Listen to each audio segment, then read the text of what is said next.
done this a couple times before. What's different, new, exciting about this year? Practice field looks a little different. We got some houses out and a couple new sections and stuff like that. But it's the start of camp. Everybody's excited. Everybody's ready to go. I think we're doing a good job of ramping up. I think science says you want to take care of your body early so you can perform a little bit later. And it's been stressed to us. Like, it's not that doesn't mean it's easy. Like, we're going to go hard when we go hard. But just the smart approach to getting your body ready to play 17 games. How is your body? Are you going to be full go? Oh yeah, I'm ready to roll. No, I feel good. I know I hit 30 or whatever, but I feel good. I feel young and all that good Just stuff. or whatever. Yeah, Kind of along those lines, the new regen room. I mean, we've already heard a lot about that. I guess what are some of the biggest changes for you, and have you already noticed a difference with that in here? Yeah, the regen room's great. I mean, like some of the state of the art, stuff in there. I haven't tried it.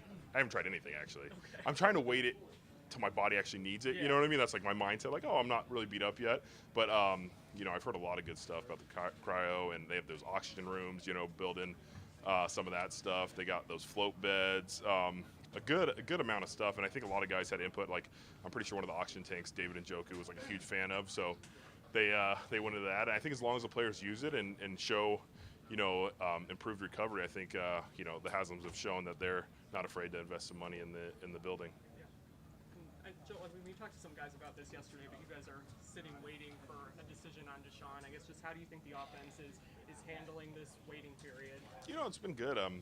We understand some decisions going to happen soon, but right now we've really just been focused on installing the playbook and day 1, day 2 installs, getting the foundation for the season. And I know Deshaun's taking some 1 reps and Jacoby has 2, so they're going to be ready to roll. Both guys are professionals. Both guys have started a bunch in this league, so whatever ends up happening, I think we'll be prepared. But right now we're just trying to lay a foundation. We haven't even needed to get crazy into who's taking what reps and stuff like that.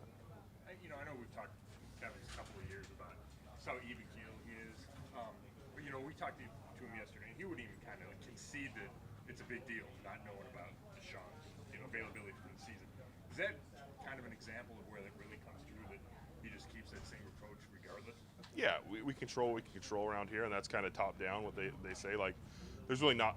I think everybody wants to know what's going to happen, but for us to worry and truly be like stressed about it or him talk about it, like, there's nothing we gain from that. Right now we're just focused on putting in the offense, putting in the defense, and competing with each other to try and put the best team out there. So does he tell you that? Like, day 1, does he say we're not even going to worry about this? Yeah, he hasn't talked about He it. doesn't talk about Yeah. it. You guys learned how to adapt during COVID. Do you think you sort of the leaders of this team sort of learned how to roll with the flow, so to speak? Yeah, there's a lot of things that we've learned and you kind of deal with, and even if it's not the best or the easiest thing, a lot of the players just kind of roll with it, and it's new for us. I know we're putting those like Guardian caps, on the helmets and stuff, and that's kind of a new thing. I've never had that on. I already have a big head, so like my head's going to be even more bobblehead out. But it's just different things. You learn to roll with it, and especially guys that have been in the league for a while. Like, you've seen some stuff. If it's injuries, if it's coaching decisions, if it's different things like that, like suspensions, like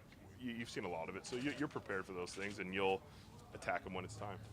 You have a new center next to you, but he's practiced a lot. So Yeah.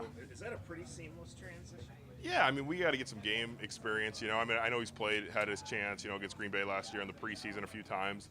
But, I mean, the guy's got a lot of reps, We were watching some film from 2 years ago just about a couple of the install plays, and it was Nick Harrison at center, in training camp. So, like, he's been there. He's done a lot, and, I know he's worked his butt off this offseason trying to keep adding good weight and good muscle.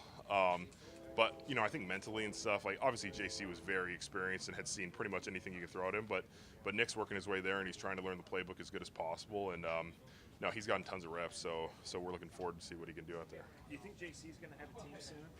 I don't know.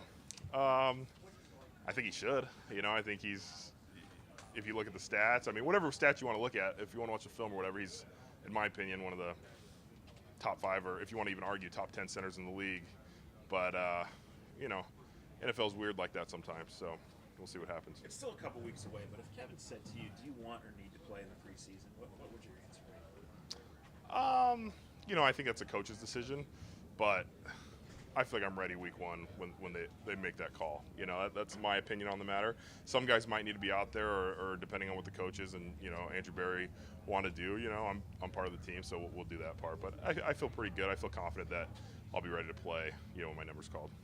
You guys in the building have seen a lot more reps from Nick than like the general public has in these handful of games. I guess just how have you seen him develop over these last couple of years and really learn from? I know he's talked about learning from you and Wyatt and JC, obviously. Yeah, he's always been quick. He's always been athletic. Getting that second level, really good in that outside zone system. But I think he's just continued to add strength and size to his game, because no matter what, eventually when you play Baltimore and you play Pittsburgh twice a year, they're going to have a nose guard that's like 350 in front of you at some point, and you got to be able to sit on that. You got to be able to, double team that guy, and he's really working to do that and continue to learn the nuances of the offense. At center, in coordination with the quarterback, there's a lot of communication that goes on. So he's continued to work on that. But I mean, he's always had the athleticism. He's always had the drive. He's always worked hard. It's just continue to, refine the little things. I know people have talked a lot about his mobility and kind of raised that part of his game. I guess how important is that to have a center who's mobile when you guys are pulling so much as you do in this offense? Oh yeah, he can move. I mean, you saw against Green Bay last year. He got out there a few times. We have screens that he needs to get down the field, and I think it's a huge component. As long as you can be big enough and strong enough to keep playing with that quickness, it's a huge advantage. I talked to Coach Callahan about Nick in the offseason. He said he really devoted himself during the offseason to getting bigger. Like, first of all, do you notice that? Do you notice the change physically? Yeah, when I came back, I thought he looked noticeably bigger, and I know that he put on a bunch of good lean mass and all that fun stuff. I think with a guy, I've never had that problem. I wish maybe I had that problem, but like my weight's just my weight. I just like eat what I do. But I feel like a guy like that, like it's so much dedication of like drinking these like 1,000-calorie shakes and stuff. Like, so it's definitely a testament to him, and what he's done. But he's definitely put on some good strength. And now it's going to be like, let's keep it during training camp, because you're always working your sweat and all that stuff. So you never had between year 1 and 2, year 3, where you came back like in way different condition than you did? I feel like I've always kept myself in pretty good shape. I did when I hurt my foot that one year and I was on IR. I trained with, Evan Marcus, and he's one of our strength coaches here, and I definitely put on some muscle. And I think I went from maybe, like early in my career, I was probably like 305 or 310 most of the time, and now I play in the 320s more. So I have put on weight as my career has gone on. There wasn't a huge jump ever, but that offseason, I remember I came back way stronger than I had been before. And you mentioned those Guardian things. Have you even tried it on yet? No. You're supposed to. I think you're wearing them today, right? Yeah. What do you think? Do you think that's a good idea? Just the principle?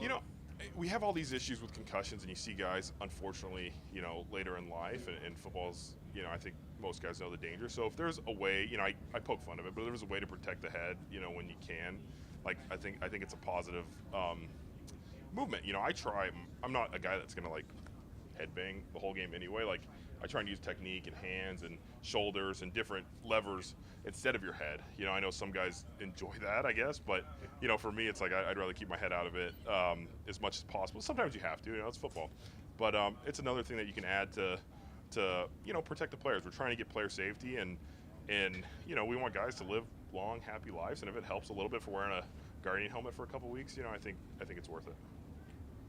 Some guys, I think Nick yesterday and Kevin talked about, it felt like people came in and really knew the playbook, we're super prepared. I guess, did you feel like the difference with that, with all the changes this year? Does it seem like it's, extra noticeable this season coming in these first few days? Yeah, day one install, I thought for our walkthroughs, we didn't have a full speed practice, but there wasn't too many mental mistakes, and most guys were on the right thing. I think I'm looking forward to once we start moving around a little bit more to see where guys are at. But to start camp, I think it was a great start.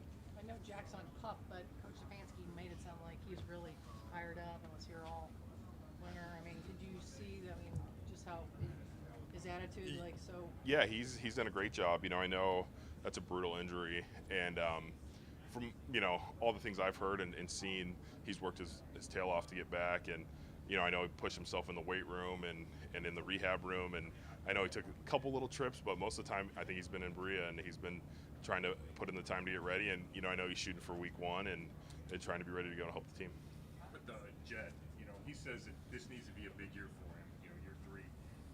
Do you see what you need to see for him to take that jump? Yeah, he's all the ability, and I know he tried to dedicate himself. He worked with a couple of different guys this offseason to just keep, pushing himself and working. And Coach Callahan always has something up his sleeve what he studied and tried to put in, to help us out. And he has, the best edge rusher in the league to go against in training camp. So he'll be able to test some of that stuff out. But no, I think he's ready to take that leap. And, it's an exciting time, first round pick, third year. It's a big step. Linemen, take a long time. Offensive and defensive linemen usually take a couple years to get set. And I think that third year is a year where you can see a big jump. Did you get frustrated last year, whether it was not playing how you wanted to, but also fight through that injury that you had for all year? Yeah, there was definitely some frustration. I think, probably more so to the injury, and then you can't perform to your level, especially at a athletic position where you're moving around and stuff like ankles and all that type of fun stuff is not fun when you got to play like that. So there was definitely some frustration there. You always want to win, obviously, but given the talent level on this team and where you are in your career, is there any extra urgency as you look at this team to say, hey, we got to get back to the playoffs, we got to maximize this window? It's hard because, like you said, extra urgency would be tough because I think the urgency that we have, I do look at the roster and what we have and the coaching staff. We should win games, you know what I mean? We should win games. We should compete there. We have to perform, though, and it's one of the things that starts with training camp and working. And I don't think anybody's looking ahead to, first game of the season or anything like that. We want to compete against each other and, really be the best we can out there, and then we'll see what happens, starting the season. Take note of the new quarterback at Carolina, speaking of game one. Yeah. I got some buddies over there. Cam Irving's over there, Austin Corbett, Baker Mayfield. So there's some people over there that have been part of the Browns.